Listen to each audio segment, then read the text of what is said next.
This is Daily Blast Live. We're talking about what you're talking about. Real, honest, entertaining, live. DBL starts right now. 3, 2. Welcome to DBL. It is Friday, July 2nd. I'm Sam in for Tori today, and I'm here with my friends Lindsay and Al. Let's get started. So it is a big holiday weekend. Oh my gosh, our teleprompter is flipped, so I'm going to go back over here. And we'd like to wish everyone a happy 4th of July. It's the first big holiday with restrictions lifted all across the country in more than a year. And millions are planning on traveling to celebrate with friends and family. So what's everyone got going on this weekend? What are you guys going to do to stay safe? Now you're pregnant. My doctor told me I can't go, and she's like, just sit down. How about that? But Colin and I actually closed on our house on Tuesday. Wow. So we will be moving into our new home on Tuesday that we kind of have seen turn it from wood into like an actual house. So we're really excited that, yeah, that's how it looked when we were first going under contract, and now it's done. And so I cannot wait to have some space and unload these boxes. Lindsay, it is beautiful. And Thank you. finally get to plan your baby. Look at that kitchen. You finally get to plan the nursery. Finally, and so I have some ideas, but I'm just like, okay, let me just get the boxes there. As long as I'm in my bed and have a bassinet for the baby set up, I am happy. So and those marble countertops. Can we talk about the Collins footage, though? The what? Yeah, Colin was being... Was he drinking? It looked like we almost went face down in the bed. It was like a nice little drink. You know what happened? In the beginning of the pregnancy, Colin was really good. I had all this great footage and pictures each week. He completely clocked out. I'm telling you right now, everything looks like that. There's no follow-up good video happening. Maybe it's sympathy pregnancy pains. He's tired. That's really I know. He acts like we're both pregnant, so yeah. Congratulations. What are you doing, Al? I got a show tonight, and then I'm just hanging around the house. I feel like everybody's leaving town. What about you? We're staying in our neighborhood. Yep. We just got a new dog, so we're going to love it. Oh, congratulations. Did you decide on a name? We have not yet. I'm going to let Sophie decide on the name. That's a good idea. So far, they're really weird names. The options that you named earlier were pretty funny. I heard you on the call. Yeah. All right, so let's get right to it because I know that a lot of you have an opinion on this. Before we get to the next topic of conversation, though, we've got some quick travel tips for everyone. So nearly 48 million Americans are traveling for the 4th of July. Can you believe it? That's according to AAA. Wow. 91% of them are going by car. And if you're hitting the road today, the worst time to drive is between 4 and 5 p.m. Isn't that every day? Yes, including today. And the best time to head out is before 1 p.m. And for some Isn't that every day? Yeah, but this is going to be amplified, Albert, okay? And for some of you, it may actually be too late, but the earlier, the better. Just remember that. Now, airports all around America are already seeing long lines at security checkpoints. So make sure you give yourself plenty of time. Don't forget your mask. All airports and airlines are still requiring travelers to wear them, even if you're vaccinated. So please stay safe. Enjoy the holiday weekend. All right. Big story in the news, lots of opinions. Let's dive right in. The fastest woman in America, who was our best hope for gold for the U.S. track and field team at the Olympics, has failed a drug test. But let's talk about that drug test, okay? So Sha'Carri Richardson tested positive for marijuana and has been suspended from the sport for 1 month. She said she ingested some sort of marijuana after being told by a reporter that her biological mother had died. Here's what she said about it on the Today Show. Right now, I'm just putting all of my time and energy into dealing with what I need to deal with to heal myself. I apologize for the fact that I didn't know how to control my emotions or deal with my emotions during that time, and I just want to let y'all know this will be the last time the Olympics don't see Sha'Carri Richardson, and this will be the last time the U.S. Doesn't come home with a gold medal in 100. So Sha'Carri took the marijuana in Oregon, where it is legal, but it is prohibited in competition under World Anti-Doping Agency rules. What do you think of this? I understand that the rules are the rules, but also, like, I never heard of marijuana enhancing or making somebody move faster. So I don't know that this would be the drug that we would say, oh, she's cheating with. I think dealing with losing anybody, your biological mom, even more specifically, the fact that she was so honest and transparent that she's trying to cope with something that heavy. I mean, to me, it's always yourself and your mental health over everything else. This Olympics is a job for her, and so I understand that everybody's mad at her, but getting a gold medal is not more important than mentally dealing with the loss of your mother. So yeah, I mean, marijuana, when we look back at the end of our lives, like, how much incredible stuff did it cost us? How many incredible people did it cost us? You know what's so interesting about this is that if she had gone out and bought 4 bottles of Jack Daniels and went and checked into a Holiday Inn and drank herself to death, perfectly legal. Perfectly legal, but this plant that grows from the ground, it's going to derail our Olympic hopes for 5 years now because of the COVID delay of training just down the tube because of some marijuana. So I hope we're fine with these goofy rules that we describe. Like, why don't we make sage illegal or dandelions? You can't stop. It grows from the ground. This is idiocy, and we're dealing with it in 2021.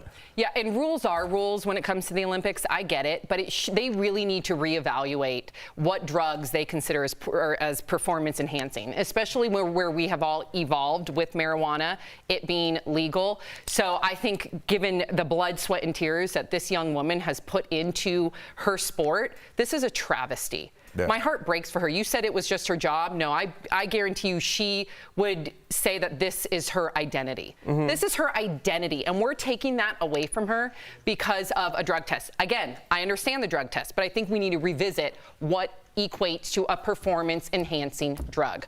All right, so they might be a modern Stone Age family. Oh, we're completely switching gears here. I thought we were going somewhere else, but okay. They might be a modern Stone Age family, but would you want to live next door to the Flintstones? I kind of look like I belong there. You really do. I love this outfit.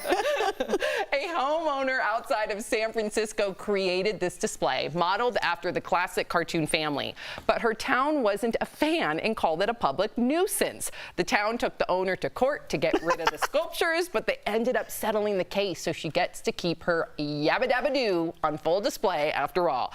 And check out this other TV-themed house in Texas, modeled after the Munsters. The house is, oh, I love it. This house is creepy, it's kooky, mysterious, and spooky, but don't get it confused. It's not the Addams Family house, okay? That's a different one. So here's the question. Would you want to live next door to a house like we just saw, or any of those? And if you could live in any TV or movie-themed house, what would you choose, Al? I want to live on the Star Trek Enterprise. What? They were so ahead of their time. The holodeck. What is the holodeck? That's virtual reality. Okay, stop it right there. I'm on point. Then we got 3D printers. Remember, they could just say, I want a cup of coffee. It appears. They invented the doors that open when you walk up to them. Plus, they got a phaser. But in context, phaser, whatever. In context, how are you going to get in touch with your friends that live on the regular? I don't need to. I can just call them on the holodeck and then just snap my fingers and everything's gone. It's not cozy, though. That Enterprise ain't cozy Have you seen the back bedrooms? Little. Lindsay, what do you want? Yeah, what do you want? I picked the Beverly Hillbillies because that pull-up is amazing. How's the Star Trek looking now? So Al, you can come down to Earth and come over to my house because I have a legit amount of acres. Sam, what did you pick? I'm rethinking mine. I kind of want to like stay at Lindsay's house, maybe in the was that the house? West Wing. That looked like a Colin angle. What? It was super far away. You gotta stop hating on Colin with this videography, okay? I'm going to your house. I did pick the Addams Family because I love creepy, cool, gothic architecture. So you like the last house? I want her house. That house was really great. Yeah. You didn't like the last house we showed, the Addams Family house? I love the Addams Family house. I picked it. But then you picked Lindsay's. Well, everyone's going to come over. Everybody can sleep over. They're Like, totally yes, I different can. houses. She's inviting me over. I can stay at Lindsay's. Did that? Coming up on DBL.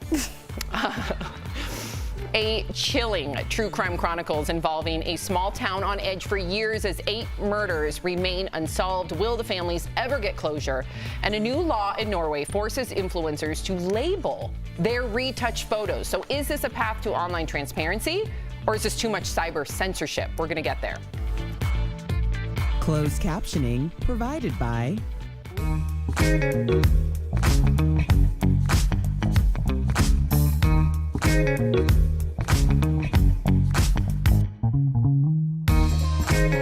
More than half of eligible Americans are fully vaccinated as health professionals continue encouraging everyone to get their dose.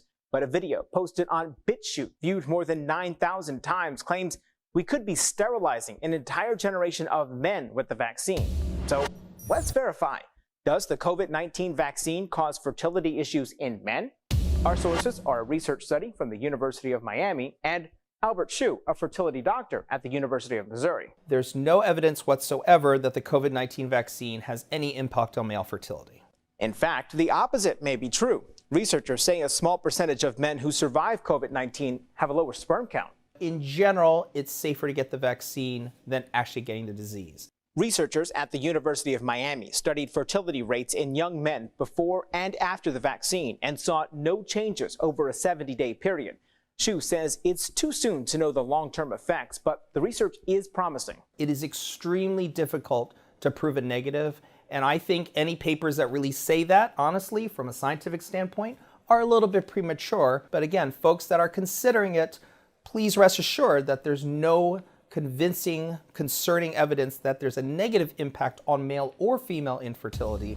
So we can verify there is no evidence the COVID-19 vaccine causes fertility issues in men. With your Verify, I'm Brandon Lewis.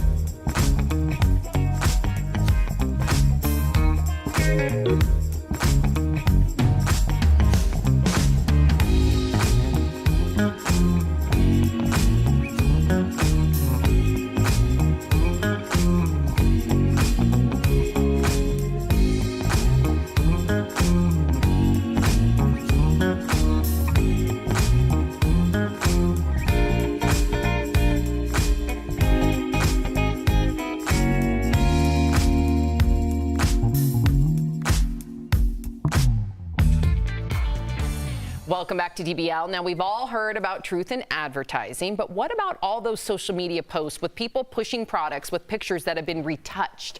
You know the ones with influencers looking like they've got perfect complexions, ideal proportions, and definitely no cellulite. Every woman has cellulite. Come on now. Well, a new law in Norway is meant to combat photos that push unrealistic beauty standards. Any influencer making money off their posts will be required to label retouched or manipulated photos with a mark designed by the government. So what do you guys all think of this law? Because I've been reading your comments. Some of you believe that it's too much censorship.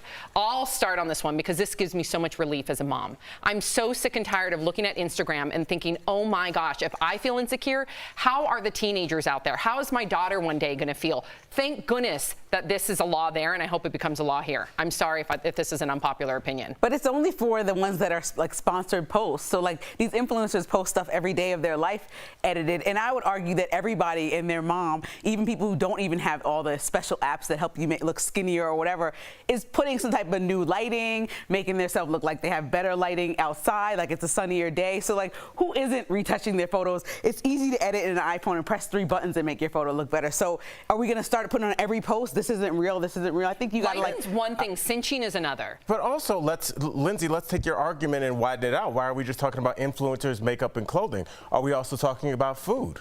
If you're advertising a burger and you want it to look juicy, a lot of times when they do advertise burgers on television, those burgers are raw and they press the just to make it look like it's made on the grill, but it's a raw burger because they want it to look good. They spray it with stuff to make it look good. Do you want to see your food untouched? It would look a whole lot different and a lot less appetizing. So are we talking about everybody or just influencers? That's a really interesting point. At first I was like, where are you going with this? Me too. And by the end of it, I'm like, that is darn interesting. And that makes it that there is such a psychology behind it that when you look at the different departments that control that, they know exactly what to do, what algorithms, what they need to do, what coding, and what retouching. And it's called food design, right? I believe it is, yes. That they do that specifically to mess with your psychological response. So I just think about the kids. I think that there should be a disclaimer. I don't know where that disclaimer goes. But the mental health, slippery slope. The mental health to me is more about appearance with kids too. It's just like the idea that my friends are having a great time, living their best life, and I wasn't invited. Like there are so many levels to how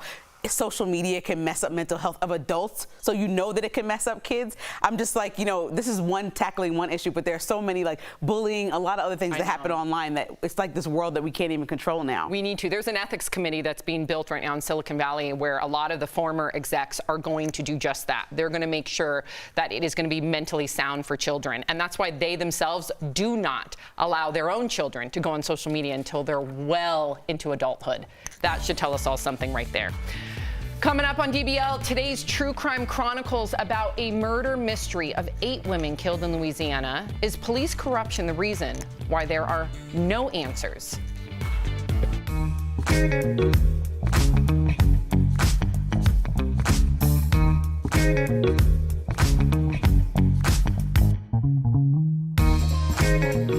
This tweet, shared more than 100 times, suggests people set their ceiling fans to spin counterclockwise for optimal cooling. But does that work? Let's verify. Our sources are the U.S. Department of Energy, Energy Star, and Home Depot. Both Energy Star and Home Depot agree. Spinning ceiling fans in a counterclockwise direction for a cooling effect in the summer works. So we can verify this as true. According to the DOE, this fan trick will allow you to raise the thermostat setting about 4 degrees Fahrenheit with no reduction in comfort. And that could save you money. Another hot tip? In the winter, make sure to revert your ceiling fan settings back to clockwise for a warming effect.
Welcome back to DBL. In South Central Louisiana, a small town has been on edge for years. 8 young women, known as the Jennings 8, were murdered over 4 years. No closure and no clues. Could police corruption be a reason why? Here's the story on DBL's True Crime Chronicles.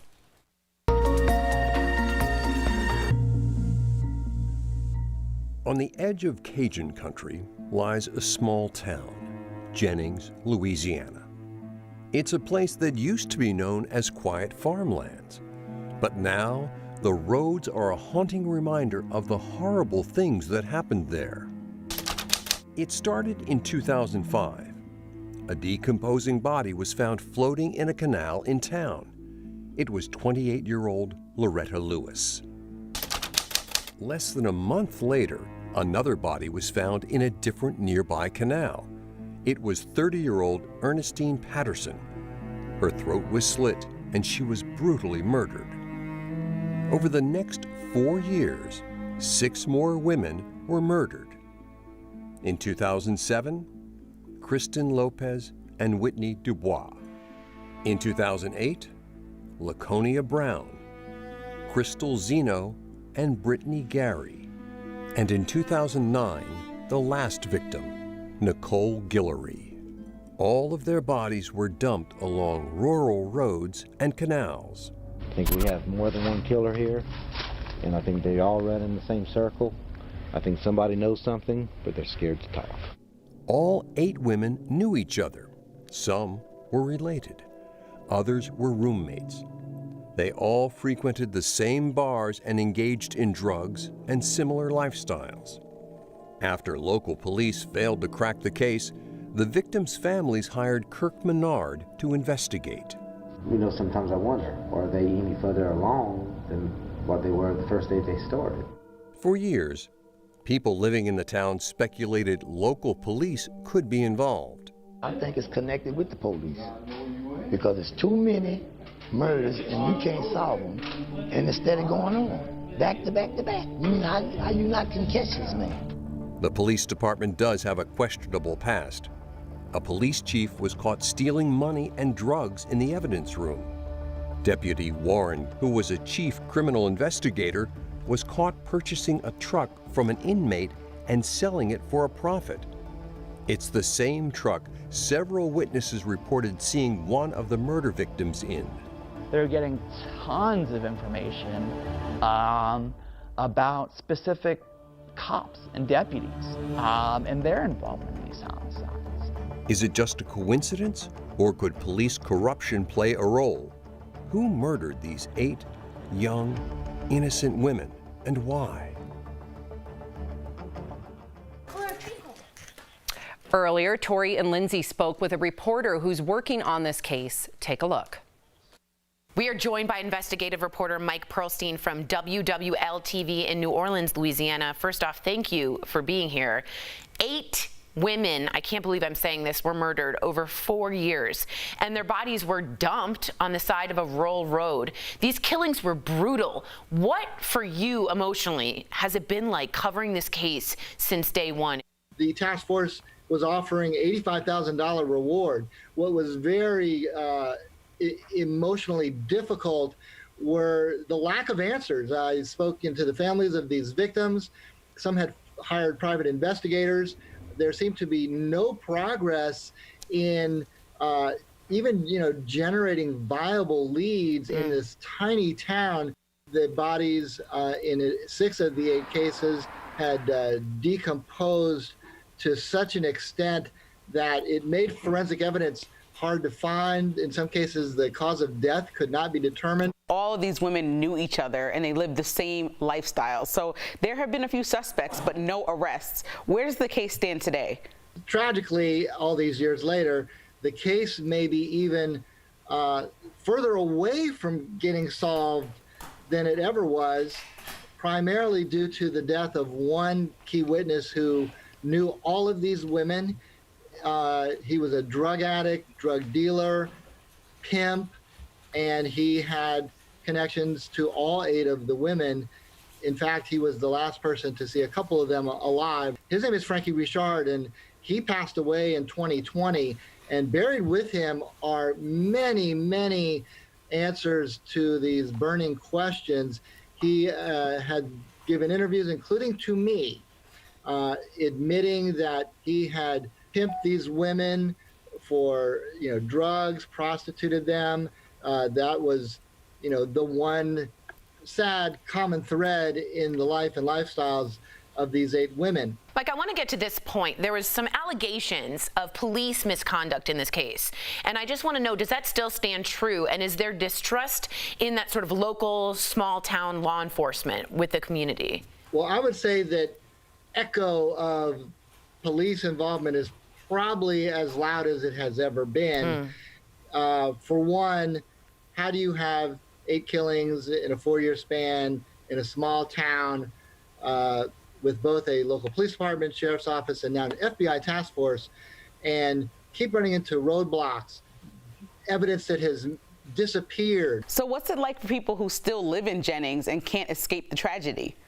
The people of the town are both distrustful of law enforcement and a little bit fearful. If you're able to, whoever was responsible for this, get away with 8 killings in a short period of time, successfully covered up, and now the trail has gone completely cold. To learn more about this case, visit WWLTV.com. This story also is the subject of a new podcast episode. All you have to do is search True Crime Chronicles on your favorite podcast player. Mike, thank you for keeping these 8 women in the front and center of the public's attention. We really appreciate it. We'll be right back. Promotional consideration is brought to you by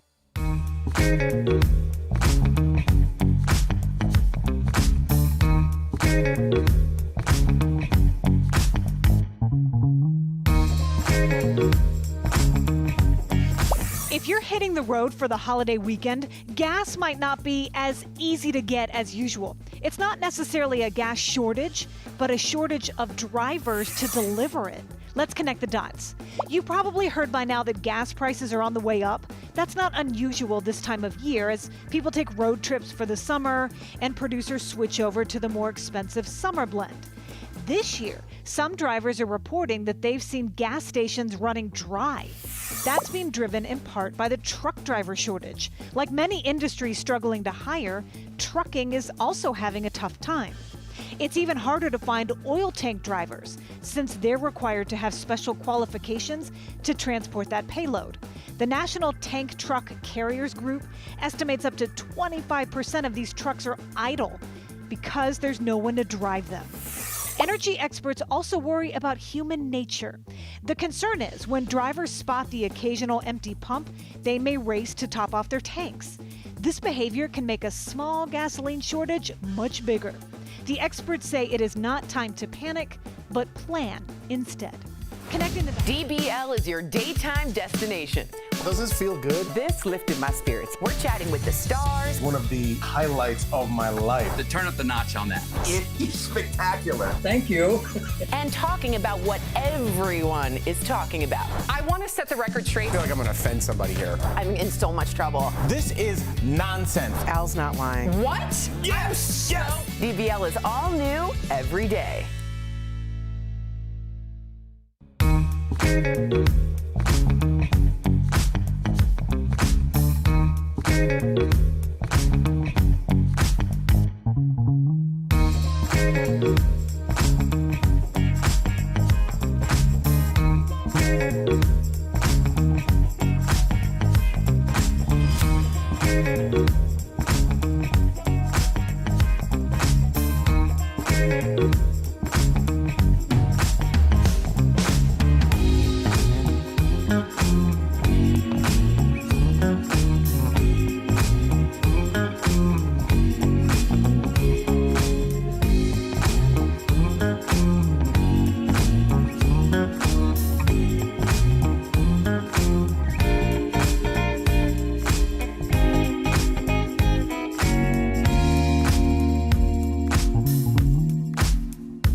DBL is new every day. We'll see you Monday, same time, same place. Have a great weekend, everybody. Happy 4th.